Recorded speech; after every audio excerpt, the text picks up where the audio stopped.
Tito, may munting regalo po ako para sa inyo. Tito? Bakit? Pamangkin ba kita? Babe, gusto ko daw makilala ni Dad. Free ka ba this weekend? Pero heads up lang, babe, ha?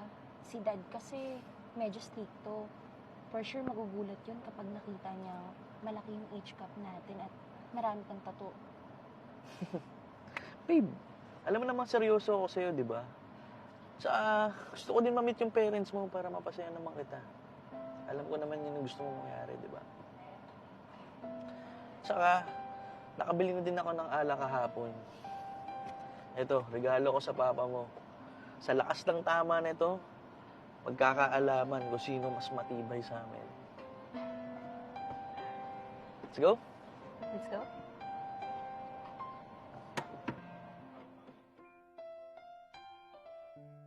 Babe, ready ka na ba?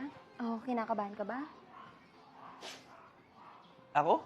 Medyo vibes? Kakabahan? Tanong mo kay papa mo kung okay lang siya. Babe, basta promise mo sa akin na kahit anong mangyari, behave ka lang ha, at huwag mong papatulan yung mga sasabihin ni Papa. So, tara na? Let's go. We had a deal. Nag-usap tayo. Pero bakit ganun yung ginawa mo?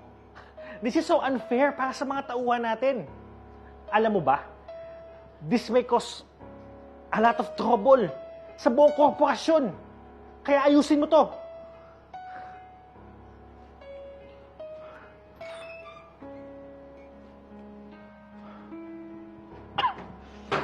Dad, dito na po kami. Boyfriend ko po. Magandang hapon po, sir. Magandang hapon po, ma'am. Good afternoon. What's good in the afternoon? Ha? Tony, wala yun. Kumain na ba kayo, anak? Hindi pa po, ma'am eh. Gutom na nga po. Oh, tara, halika. Umupo na kayo. Tito, may munting regalo po ako para sa inyo. Tito? Bakit? Pamangkin ba kita? May pambili ka ng alak, tapos yung anak ko nagugutom? Eh kung yung pinabili mo ng alak na to, yung pinabili mo ng pagkain ng anak ko, di mas okay pa. Tony, sige na, anak. Umupo na kayo. Kumain na tayo. Ma'am, Dad, alam niyo ba ang artist ng si Miji? Talaga? Anong Opo. klaseng artist siya? Tattoo artist po ako, ma'am. Oh, saan naman ang shop mo? Actually, ma'am, wala po akong shop. Doon po ako sa kulungan nagtatato. Doon din po ako natuto.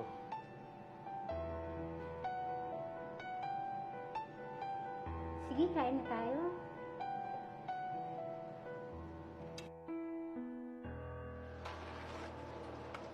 Ma'am, excuse me po. Maraming salamat po sa napakasarap na pagkain. Hindi na po ako magtatagal. Mauna din po ako. Walang anuman. Ingat ka. Babe, kunin ko lang yung jacket mo sa closet ko. Parang uulan kasi eh, para hindi ka mabasa. Okay? Sige. Pwede ba naman makusap na lalaki si lalaki? Alam mo ba, mahal na mahal ko yung anak ko na yan. At gusto kong sabihin sa'yo na hindi ikaw yung nababagay para sa kanya. Ang gusto ko sa anak ko ay yung taong poprotektahan siya at aalagaan at mamahalin siya ng walang kapantay. Yung mabait na tao, yung mabuting tao at hindi katulad mo. Talaga ho? Oo. Aminin ko sa'yo, sir. Madami akong pinagdaanan sa buhay. Aaminin ko din sa'yo na hindi ako mabuting tao. Pero sinisigurado ko sa'yo, ako yung lalaking na hinahanap mo para sa anak mo. Pinapatawa mo ba ako? O sige. Magpaliwanag ka sa akin.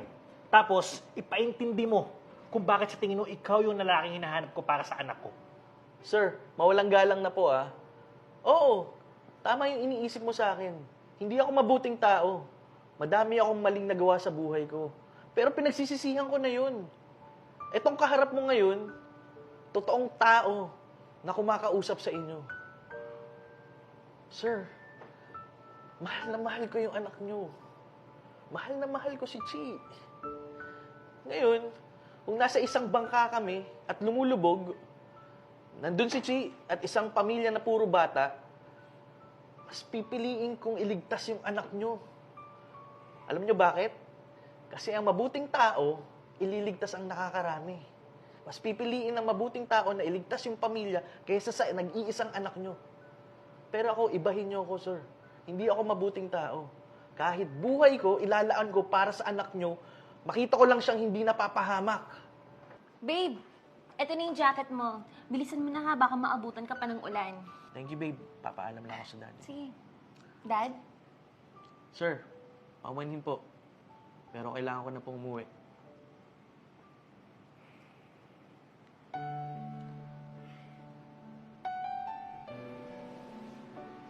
Dad, hatid ko lang po.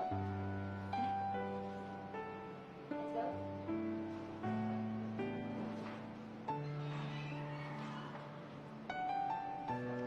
Ano, Tony? Nakahanap ka na ng katapat. Okay nga yan eh. Matured yung nobyo ng anak mo. May paninindigan at hindi kayang takutin.